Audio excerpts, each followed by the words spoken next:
Hello students, मैं doctor निशा बंसल, सहायक आचार्य EAFM राजकीय महाविद्यालय सुमेरपुर से। आज के वीडियो में हम बात करते हैं बीकॉम द्वितीय वर्ष के लिए प्रश्न पत्र प्रथम मौद्रिक एवं बैंकिंग प्रणाली। स्टार्ट करते हैं। पिछले वीडियो में हमने बात की थी बैंक क्या होते हैं, बैंकों की स्थापना क्यों की गई है, बैंकों का क्या अर्थ है और बैंकों के कार्य क्या क्या हैं, किन कार्यों के लिए बैंकों की स्थापना की गई है। इसी टॉपिक को आगे कंटिन्यू रखते हुए आज के वीडियो में हम बात करेंगे बैंकों का क्या महत्व है अथवा किसी भी देश के आर्थिक विकास में बैंकों की क्या भूमिका है और बैंकों के प्रकार कौन कौन से होते हैं। तो आइए स्टार्ट करते हैं। बैंकों का महत्व अथवा आर्थिक विकास में बैंकों की भूमिका। देखिए, किसी भी देश के आर्थिक विकास में बैंक महत्वपूर्ण भूमिका रखते हैं। जब किसी भी चूँकि देश का विकास तभी संभव है जब बैंक अर्थव्यवस्था में मुद्रा की पूर्ति पर्याप्त मात्रा में हो, और बैंक ऐसी संस्थाएं हैं जो अर्थव्यवस्था में मुद्रा की मात्रा पर नियंत्रण करते हैं, साख का सृजन करते हैं। इस प्रकार से जब एक अर्थव्यवस्था में मुद्रा की पूर्ति पर्याप्त मात्रा में उपलब्ध हो तो किसी भी अर्थव्यवस्था में प्राकृतिक संसाधन, मानवीय संसाधन और अन्य जो भी संसाधन हैं आवश्यक, उन सभी का संपूर्ण मात्रा से सृजन किया जा सकता है, पूर्ण कुशलता से उपयोग किया जा सकता है। तो इसी अर्थ में इसी टॉपिक को हम आगे देखते हैं। बैंक किसी भी देश के आर्थिक विकास में महत्वपूर्ण रोल किस प्रकार से अदा करते हैं, महत्वपूर्ण भूमिका किस प्रकार से अदा करते हैं। तो फर्स्ट पॉइंट हम देखते हैं, बचतों को प्रोत्साहित करना, प्रमोशन ऑफ सेविंग्स। अर्थात देखिए, बैंक क्या करते हैं, किसी भी देश की छोटी छोटी बचतों को प्रोत्साहित करते हैं और उन्हें एक जगह कलेक्ट करने की, एक जगह एकत्रित करने का कार्य करते हैं। बैंकों के कारण जनता में बचत की भावना का विकास होता है, मितव्ययिता की भावना का विकास होता है, जिससे उनकी छोटी छोटी जमाएं जो अनुत्पादक रूप से पड़ी थीं वो बैंकों में जमाओं के रूप में चली जाती है और बैंक इन्हें अन्य उद्योगों में उत्पादक कार्यों में लगाने का कार्य करते हैं। तो इस प्रकार से बैंक छोटी छोटी बचतों को प्रोत्साहित करते हैं, एकत्रित करने का कार्य करते हैं। नेक्स्ट देखिए, वित्तीय सहायता, फाइनेंशियल असिस्टेंस।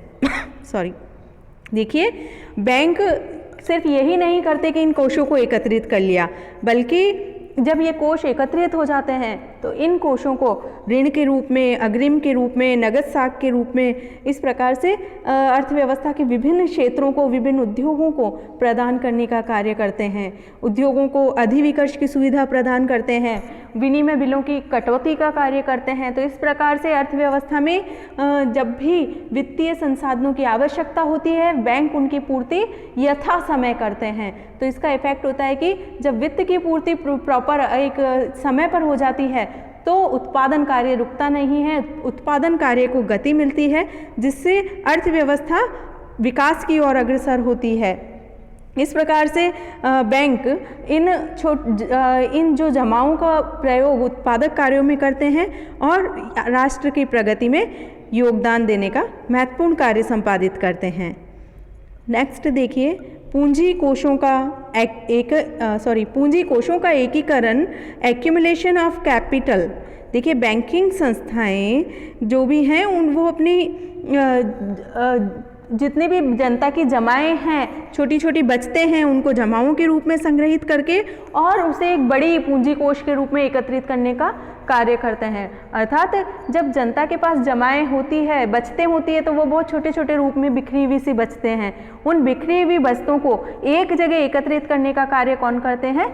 बैंक। तो जब वो छोटी छोटी बचतें एकत्रित होती है एक जगह, तो वो पूंजी कोष का रूप ले लेती है और ये पूंजी कोष किसी भी बड़े उद्योग में किसी भी बड़े उद्योग के उत्पादन में सहयोग करते हैं। तो इस प्रकार से पूंजी कोषों को एकत्रित करने का कार्य बैंक करते हैं और इससे पूंजी निर्माण को प्रोत्साहन मिलता है। नेक्स्ट देखिए, उद्योगों का विकास, डेवलपमेंट ऑफ इंडस्ट्रीज। देखिए, जो बैंक हैं वो विभिन्न उद्योगों को वित्तीय सहायता प्रदान करते हैं, समय पर उनकी वित्तीय आवश्यकताओं की पूर्ति करते हैं। तो इस प्रकार से औद्योगिक संस्थान अपने लक्ष्यों को प्राप्त करने में अपने लक्ष्यों को प्राप्त करने में सुविधा प्राप्त करते हैं। बैंकों से विभिन्न प्रकार की वित्तीय सहायता प्राप्त करके उद्योग अपना विकास करते हैं, नए संयंत्र स्थापित करते हैं, उनकी कार्य क्षमता में वृद्धि होती है, जिससे देश में उद्योगों का विकास होता है। और जब देश में उद्योगों का विकास होता है तो इसका इफेक्ट क्या होता है? रोजगार बढ़ता है। जब नए उद्योग स्थापित होते हैं तो रोजगार बढ़ता है, ज़्यादा से ज़्यादा लोगों को रोजगार मिलता है। रोजगार का सृजन होने से आय में वृद्धि होती है और बचत और निवेश बढ़ते हैं, तो इसका इफेक्ट होता है, फिर से पूंजी निर्माण होता है। तो इस प्रकार से ये रोटेशन, एक चक्र चलता है पूंजी निर्माण का। ओवरऑल बैंक उद्योगों के विकास में महत्वपूर्ण योगदान प्रदान करते हैं। नेक्स्ट देखिए, धन हस्तांतरण की सुविधा, रेमिटेंस फैसिलिटीज़, अर्थात बैंक क्या करते हैं? धन प्रेषण के साधन उपलब्ध कराते हैं।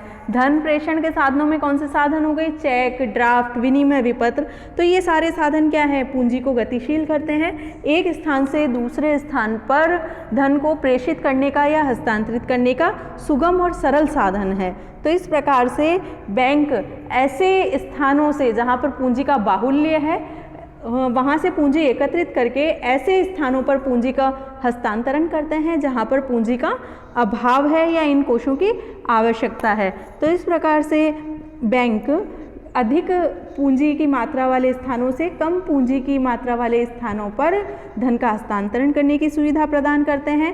साथ ही चेक, विनिमय विपत्र, ड्राफ्ट आदि की सुविधाओं द्वारा भी धन के प्रेषण में सहायता प्रदान करते हैं।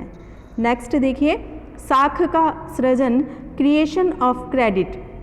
देखिए सबसे बड़ी जो बात है बैंकों की वो है कि बैंक साख का सृजन करते हैं। साख के सृजन से तात्पर्य हुआ बहुत कम पूंजी के बाद, बहुत कम पूंजी से बैंक बहुत अधिक मात्रा में उधार देने में सक्षम होते हैं। तो इस प्रकार से इसका पूरा प्रोसेस हम एक पूरे बड़े चैप्टर में पढ़ेंगे।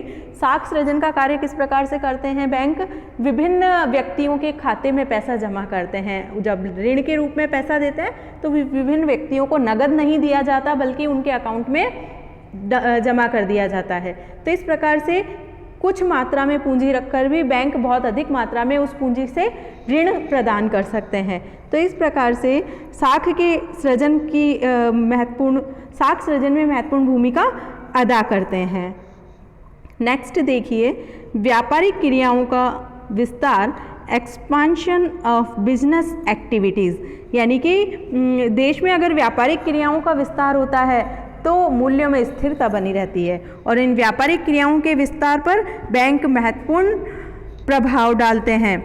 व्यापारिक क्रियाओं के विस्तार के लिए आवश्यक है कि अर्थव्यवस्था में मुद्रा की पूर्ति पर्याप्त मात्रा में हो और बैंक पर्याप्त मात्रा में अर्थव्यवस्था में मुद्रा की पूर्ति बनाए रखते हैं। और जब मुद्रा की अधिकता होती है तो बैंक दरों में वृद्धि और बैंक दरों के माध्यम से, नगद कोषानुपात के माध्यम से या अन्य मौद्रिक उपायों के माध्यम से उस अधिकता को कंट्रोल करने का कार्य करते हैं। इस प्रकार से व्यापारिक क्रियाओं का विस्तार होता है और व्यापारिक क्रियाओं में बहुत ज़्यादा उच्चावचन नहीं हो पाते। तो इस प्रकार से देश की अर्थव्यवस्था के विकास में, आर्थिक क्रियाओं के विकास में बैंक महत्वपूर्ण भूमिका अदा करते हैं। नेक्स्ट हम देखते हैं बैंकों के प्रकार, टाइप्स ऑफ बैंक। बैंक किस प्रकार के होते हैं? फर्स्ट हम पढ़ते हैं व्यापारिक बैंक। देखिए जो जनरल सामान्य बैंक हैं वो कैसे बैंक हैं? सामान्य बैंक जो ये व्यापारिक बैंक कहलाते हैं। जितने भी अपने यहाँ ये सिंपल बैंक कार्यरत है जहाँ पर हम अपनी जमाओं को, हम अपनी वस्तुओं को जमा कराते हैं या अपनी बैंकिंग क्रियाएं करते हैं। तो इस प्रकार से जनसाधारण के ये बैंक विभिन्न खातों के माध्यम से उनकी अल्पकालीन वस्तुओं को जमा करते हैं, दीर्घकालीन वस्तुओं को जमा करते हैं या व्यापारियों को अल्पकाल के लिए साख सुविधाएं प्रदान करते हैं। तो इस प्रकार से व्यापारिक क्षेत्रों में इनका विशेष महत्व है क्योंकि ये व्यापारिक क्षेत्रों में अनेक प्रकार की सेवाएं प्रदान करते हैं। भारत में निजी क्षेत्र में और सार्वजनिक क्षेत्र में, दोनों ही क्षेत्रों में इस प्रकार के बैंक कार्यरत है। जैसे कि आपने देखा है Punjab national bank, bank of Baroda, central bank of India, ये सारे बैंक क्या हैं? व्यापारिक बैंकों की श्रेणी में आते हैं। नेक्स्ट है औद्योगिक बैंक, इंडस्ट्रियल बैंक। देखिए जो उद्योगों की कार्यशील पूंजी है या हम कहें अल्पकालीन पूंजी है, उसकी पूर्ति तो व्यापारिक बैंकों द्वारा कर दी जाती है, लेकिन उद्योगों को दीर्घकालीन पूंजी की भी आवश्यकता होती है और इस दीर्घकालीन आवश्यकताओं की पूर्ति के लिए औद्योगिक बैंक स्थापित किए गए हैं जो उद्योगों को दीर्घकालीन ऋण प्रदान करते हैं, दीर्घकालीन आवश्यकताओं की पूर्ति करते हैं। किस प्रकार से करते हैं? दो प्रकार से करते हैं। एक तो ये किसी भी उद्योग में भवन, यंत्र या जो भी स्थायी प्रतिभूतियां हैं उनके आधार पर उनके लिए उनको रख कर और ऋण प्रदान करते हैं, और दूसरा उद्योगों को के जितने भी अंश पत्र हैं या ऋण पत्र है उनको बेचने में सहायता प्रदान कर सकते हैं, अब उनके अभिगोपन का कार्य कर सकते हैं। तो इस प्रकार से औद्योगिक बैंक दीर्घकालीन वित्तीय आवश्यकताओं की पूर्ति करने के लिए स्थापित किए जाते हैं। नेक्स्ट है केंद्रीय बैंक, सेंट्रल बैंक। देखिए केंद्रीय बैंक एक ऐसा बैंक है जो देश की बैंकिंग प्रणाली पर नियंत्रण और नियमन का कार्य करता है। प्रत्येक देश में एक ऐसा बैंक कार्यरत होता है जो देश की संपूर्ण बैंकिंग प्रणाली को नियंत्रित करता है और सरकार की तरफ से वो प्रतिनिधि के रूप में कार्य करता है। वर्तमान में देखिए आप हमारे देश में का जो सेंट्रल बैंक है उसका क्या नाम है? रिजर्व बैंक ऑफ इंडिया, जो विभिन्न बैंकों के लिए नीतियों का निर्धारण करता है और उनके कार्यों का नियमन करता है। नेक्स्ट देखिए सहकारी बैंक, कोऑपरेटिव बैंक। देखिए कोऑपरेटिव बैंक कृषकों को अल्पकालीन ऋण प्रदान करते हैं और हमारे देश में सबसे पहले 1904 में 1904 में सहकारी साख समिति अधिनियम की स्थापना की गई, जिसके अंतर्गत विभिन्न सहकारी साख संस्थाओं की स्थापना की गई। ये अपने सदस्यों के लिए पूंजी एकत्रित करती हैं। इसमें प्राथमिक स्तर पर प्राथमिक सहकारी समितियां, जिला स्तर पर जिला या केंद्रीय सहकारी बैंक और राज्य स्तर पर राज्य सहकारी बैंक हमारे देश में स्थापित किए गए हैं, जो कृषकों को अल्पकालीन ऋण प्रदान करने का कार्य करते हैं। नेक्स्ट देखिए विदेशी विनिमय बैंक, फॉरेन एक्सचेंज बैंक। देखिए विदेशी मुद्रा में लेन देन करने वाले जो बैंक हैं वो क्या कहलाते हैं? विदेशी विनिमय बैंक। और सभी देशों में जितने भी व्यापारिक बैंक हैं, हमारे देश में या अन्य देशों में जनरली जो व्यापारिक बैंक है वही विदेशी विनिमय को लेन देन करने का कार्य करते हैं, तो वही विदेशी विनिमय बैंकों का कार्य भी यही बैंक करते हैं। और इन बैंकों की स्थापना का मुख्य कारण क्या है? मुख्य उद्देश्य क्या है?